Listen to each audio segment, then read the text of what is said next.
everyone, it's Delaney, Senior Inbound Marketing Specialist at Hivehouse Digital. Today, we're going to walk you through how to conduct a website audit for yourself, a prospective client, or one of your current clients. Here's how we do it. So we always start out with a template for a website audit, and this also includes some other aspects of marketing as well. But the primary focus is the website and how we can improve it. Not just for website best practices, but for marketing best practices as well. So we start out with this template in Google, and as we are conducting our audit, we will go slide by slide and add to it. So we first start out with a SWOT analysis. And so we start out with the strengths, weaknesses, opportunities, and threats of the website.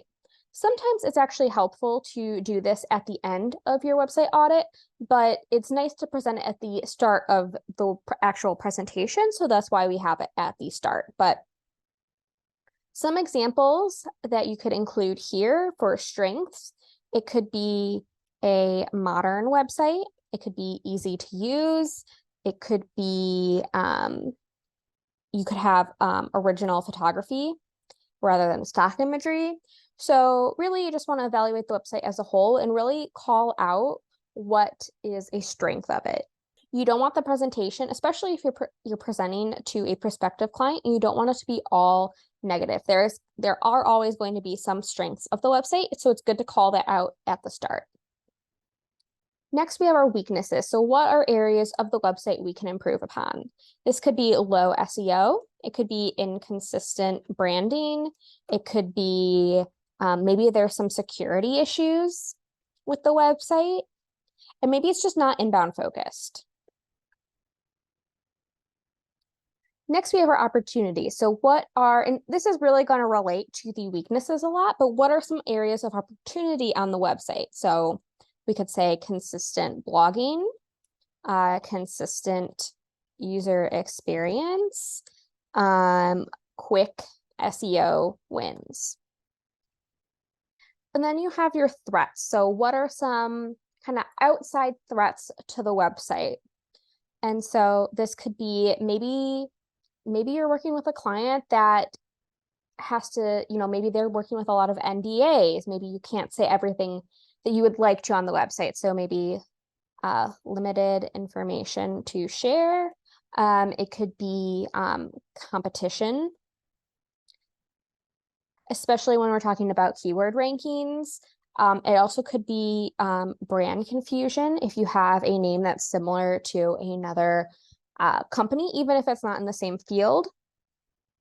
So those are just a couple threats that you could consider when looking at a website. Now we're going to go into our part 2 of this website audit, which is the digital marketing evaluation. And so we start out with kind of this summary overview, and we have kind of areas of a website and best practices that we would like to keep in mind. So we've got lead generation that includes contact forms, chatbots, and conversion points across the site.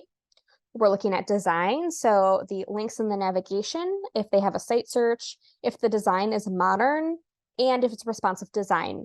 This is especially important as more and more people are accessing the web from their phone rather than their computer. Next, we look at employer branding. Especially for B2B businesses, employer branding is huge, especially as companies struggle to hire talent. So you want to think about high quality and original images. That's always best. Showing off company culture, social icons, and careers pages. And then we, of course, look at SEO. We're looking at their SEMrush score, if they have a data tracking tool, and what their domain and page authority is. And so as we are auditing a website, we're going to look through all of these. If they have one of these criteria, we're going to leave the check mark. If they don't, we'll just remove it. So let's say they don't have a chatbot, we can delete that. Maybe they don't have a careers page, we can delete that. And that will just be different aspects of the website that we will suggest for areas of opportunity. So now we're really getting into the nitty-gritty of the website and getting a little bit more specific and more detailed. So first off, we are looking at branding. We want to make sure that the value proposition is clear and why someone would want to hire your company over the other. We also want to make sure the logo is prominent. We want to look at the tagline, if there is one at all. And we also want to make sure that the website has a favicon. If you don't know what a favicon is, it's one of these little images at the top of your tab. So you can see the Google Slides favicon, we've got the Google Calendar, and we've got the Gmail icon at the top. Most websites have this, but it's just a best practice to make sure that it is included in your website. Next, we really want to look at the navigation. Navigation is a huge part of your website to make sure that the user can navigate to where they want to go. So we want to make sure that it's easy to find, it's consistently placed. If there is a search function, we want to make sure that it suggests alternatives if the search term doesn't provide results. We want to make sure that it's clear and people know where to perform common tasks. We want the contact us page to make sense where it is. We want to make sure your industry pages are where they should be. We want to make sure it's well organized and people can find exactly what they need when they need it.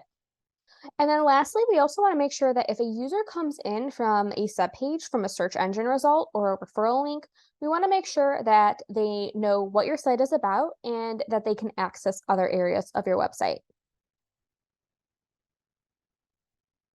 And then we also have some best practices to consider. So is the critical information above the fold? So when someone comes to your website, most people are going to see that first above the fold content. And as you go lower and lower on your page, more and more people are going to drop off and see less of the content. So we want to make sure that the information they need to know is right there when they load the page. Next, again, we already mentioned this in the overview summary, but we want to make sure that there are between 5 and 7 pages in the navigation. Now, maybe for your business, it makes sense to have a whole lot more than that, but this is just a baseline to go off of, and you can adjust based on the needs of your business. We also want to make sure that there are links to social media channels and sharing links for things like your blog post so people can easily share it.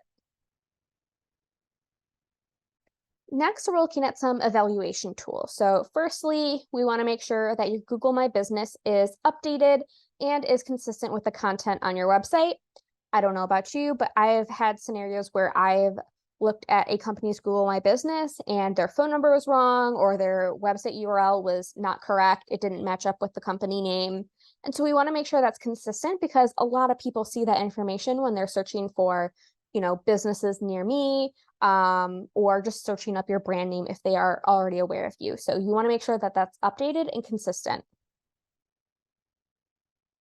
Next, we look at your Moz local score, and this is a free tool you can use, and you can put your URL in, and it will generate the different directories online and highlight which ones you're in, which ones are missing information, and which ones you are not part of that you can sign up for to be added to that directory.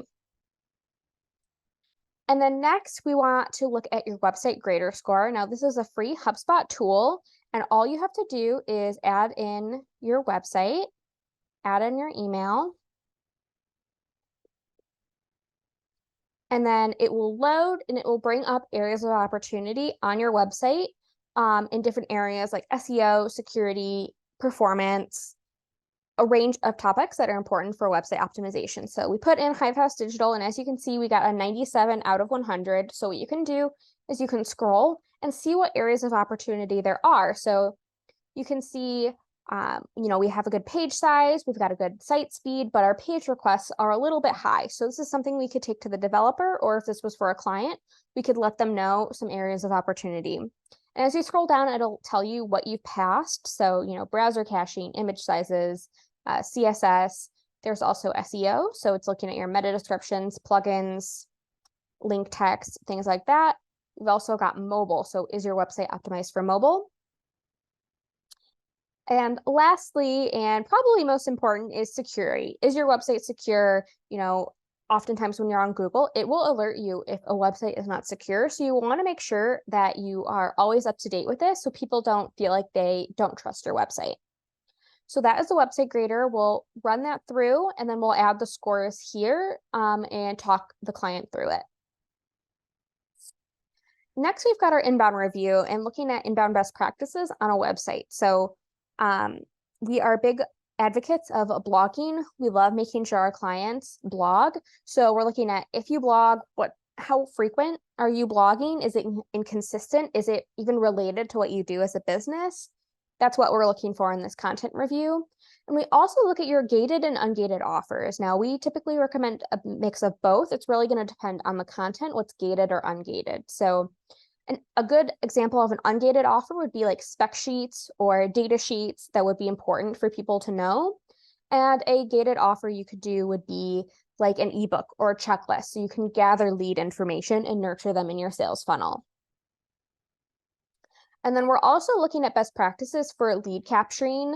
Do you have forms on your website? And is there a process after you gather that lead to nurture them in the sales funnel? And then we also want to look for opportunities to increase CRO. We have it phrased, are there opportunities to increase CRO? But there's pretty much always opportunities to increase CRO. There's always something you can improve on.